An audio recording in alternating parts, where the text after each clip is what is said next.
राम राम राम राम राम राम राम राम राम नारायण नारायण।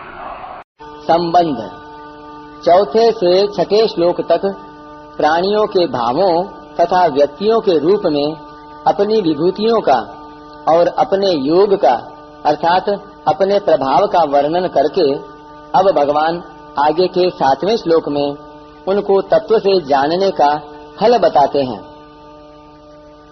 एकाम विभूतिम योगम च मम यो वेत्ति तत्वतः सोऽविकाम्पेन योगेन युज्यते नात्र संशयः।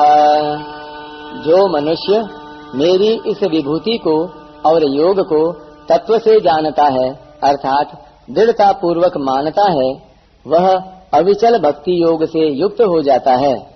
इसमें कुछ भी संशय नहीं है। व्याख्या। एताम विभूतिम योगम च मम। एताम सर्वनाम अत्यंत समीप का लक्ष्य कराता है।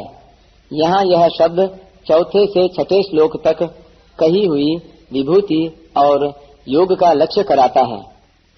विभूति नाम भगवान के ऐश्वर्य का है और योग नाम भगवान की अलौकिक विलक्षण शक्ति अनंत सामर्थ्य का है।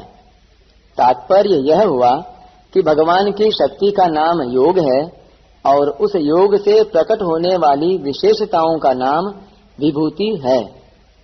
चौथे से छठे श्लोक तक कही हुई भाव और व्यक्ति के रूप में जितनी विभूतियां हैं वे तो भगवान के सामर्थ्य से प्रभाव से प्रकट हुई विशेषताएं हैं और मेरे से पैदा होते हैं। मत्तः मानसा जातः यह भगवान का योग है, प्रभाव है। इसी को 9वें अध्याय के 5वें श्लोक में पश्य में योगमैश्वरम, मेरे इस ईश्वरीय योग को देख पदों से कहा गया है। ऐसे ही आगे 11वें अध्याय के 8वें श्लोक में अर्जुन को विश्व रूप दिखाते समय भगवान ने पश्य में योगमैश्वरम पदों से अपना ऐश्वर्यमय योग देखने के लिए कहा है। विशेष बात, जब मनुष्य भोग बुद्धि से भोग भोगता है, भोगों से सुख लेता है, तब अपनी शक्ति का ह्रास और भोग्य वस्तु का विनाश होता है। इस प्रकार दोनों तरफ से हानि होती है। परंतु जब वह भोगों को भोग बुद्धि से नहीं भोगता अर्थात उसके भीतर भोग भोगने की किंचन मात्र भी लालसा उत्पन्न नहीं होती, तब उसकी शक्ति का ह्रास नहीं होता। उसकी शक्ति सामर्थ्य निरंतर बनी रहती है। वास्तव में भोगों के भोगने में सुख नहीं है, सुख है भोगों के संयम में। यह संयम 2 तरह का होता है। पहला दूसरों पर शासन रूप संयम और दूसरा अपने पर शासन रूप संयम। दूसरों पर शासन रूप संयम का तात्पर्य है दूसरों का दुख मिट जाए और वे सुखी हो जाएं। इस भाव से दूसरों को उन्मार्ग से बचाकर सन्मार्ग पर लगाना। अपने पर शासन रूप संयम का तात्पर्य है अपने स्वार्थ तथा अभिमान का त्याग करना और स्वयं किंचन मात्र भी सुख न भोगना। इन्हीं दोनों संयमों का नाम योग अथवा प्रभाव है। ऐसा योग अथवा प्रभाव सर्वोपरि परमात्मा में स्वतः स्वाभाविक होता है, दूसरों में यह साधन साध्य होता है। स्वार्थ और अभिमान पूर्वक दूसरों पर शासन करने से, अपना हुक्म चलाने से दूसरा वश में हो जाता है तो शासन करने वाले को एक सुख होता है। इस सुख में शासक की शक्ति सामर्थ्य क्षीण हो जाती है और जिस पर वह शासन करता है वह पराधीन हो जाता है। इसलिए स्वार्थ और अभिमान पूर्वक दूसरों पर शासन करने की अपेक्षा स्वार्थ और अभिमान का सर्वथा त्याग करके दूसरों का हित हो, मनुष्य नश्वर भोगों में न फंसे, मनुष्य अनादि काल से अनंत दुखों को भोगते आए हैं, अतः वे सदा के लिए इन दुखों से छूटकर महान आनंद को प्राप्त हो जाएं, ऐसी बुद्धि से दूसरों पर शासन करना बहुत श्रेष्ठ और विलक्षण शासन है, विलक्षण संयम है। इस शासन की आखिरी हद है भगवान का शासन अर्थात संयमन। इसी का नाम योग है। योग नाम समता, संबंध और सामर्थ्य का है। जो स्थिर परमात्म तत्व है उसी से अपार सामर्थ्य आती है, कारण कि वह निर्विकार परमात्म तत्व महान सामर्थ्यशाली है। उसके समान सामर्थ्य किसी में हुई नहीं, होगी नहीं और हो सकती भी नहीं। मनुष्य में आंशिक रूप से वह सामर्थ्य निष्काम होने से आती है, कारण कि कामना होने से शक्ति का क्षय होता है और निष्काम होने से शक्ति का संचय होता है। आदमी काम करते करते थक जाता है तो विश्राम करने से फिर काम करने की शक्ति आ जाती है। बोलते बोलते थक जाता है तो चुप होने से फिर बोलने की शक्ति आ जाती है। जीते जीते आदमी मर जाता है तो फिर जीने की शक्ति आ जाती है।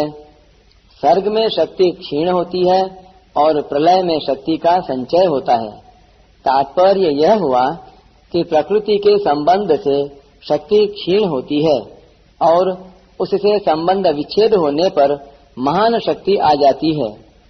यो वेत्ति तत्वतः, विभूति और योग को तत्व से जानने का तात्पर्य है कि संसार में कारण रूप से मेरा जो कुछ प्रभाव सामर्थ्य है और उससे कार्य रूप में प्रकट होने वाली जितनी विशेषताएं हैं, अर्थात वस्तु, व्यक्ति आदि में जो कुछ विशेषता दिखने में आती है, प्राणियों के अंतःकरण में प्रकट होने वाले जितने भाव हैं और प्रभावशाली व्यक्तियों में ज्ञान दृष्टि से, विवेक दृष्टि से तथा संसार की उत्पत्ति और संचालन की दृष्टि से जो कुछ विलक्षणता है, उन सब के मूल में मैं ही हूँ और मैं ही सबका आदि हूँ।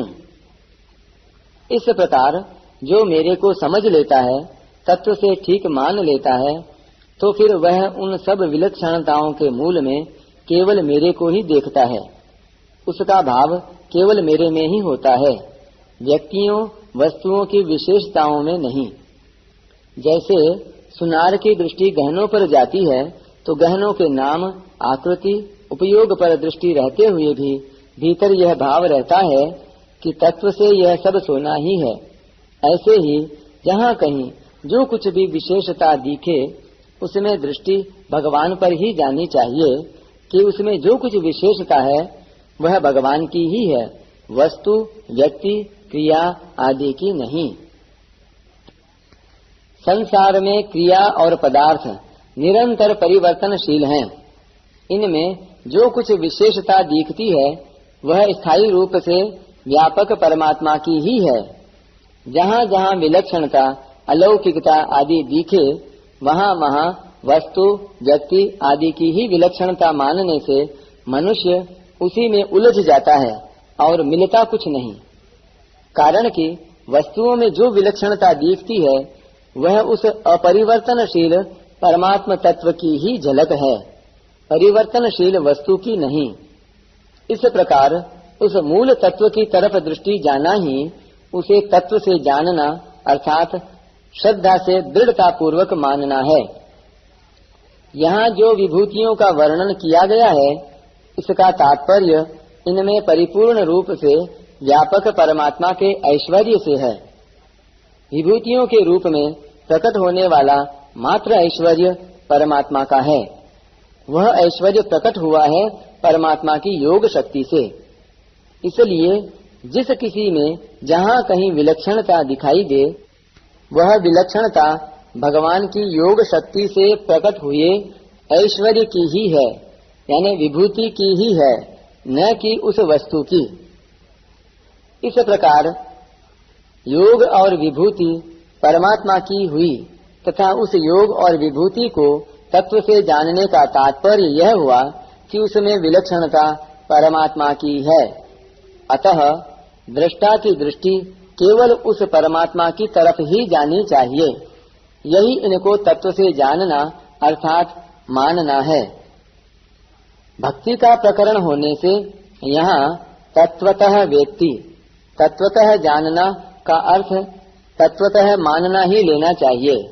कारण कि यहाँ भगवान ने तत्वतः वेत्ति का फल अपने में दृढ़ भक्ति होना बताया है और आगे के श्लोक में भी संसार मात्र का मूल कारण मैं ही हूँ और सब संसार मेरे से ही चेष्टा करता है, ऐसा मानकर इति मत्वा भजन करने की बात कही है। जैसे जानना दृढ़ होता है ऐसे ही मानना भी दृढ़ होता है, अर्थात दृढ़ मान्यता तत्व ज्ञान की तरह ही फल देती है।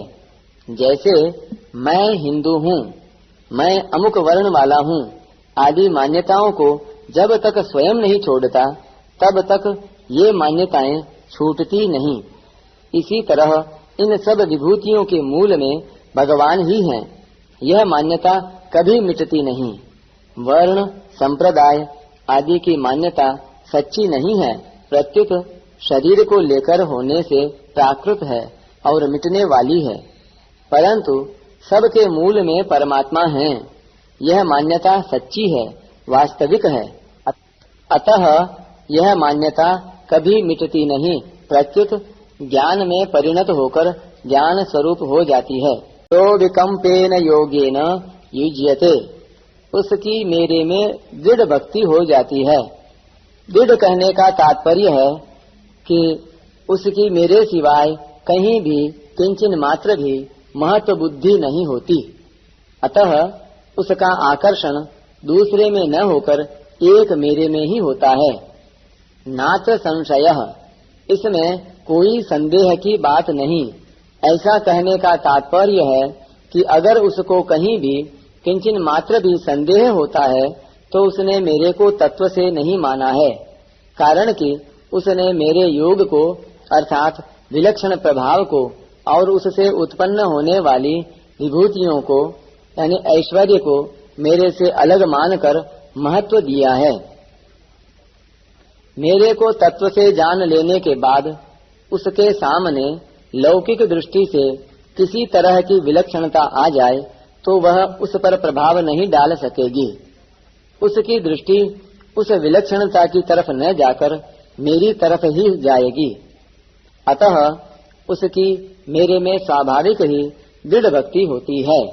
परिशिष्ट भाव, संसार में जो कुछ विलक्षणता विशेषता देखने में आती है वह सब भगवान का योग अर्थात विलक्षण प्रभाव सामर्थ्य है।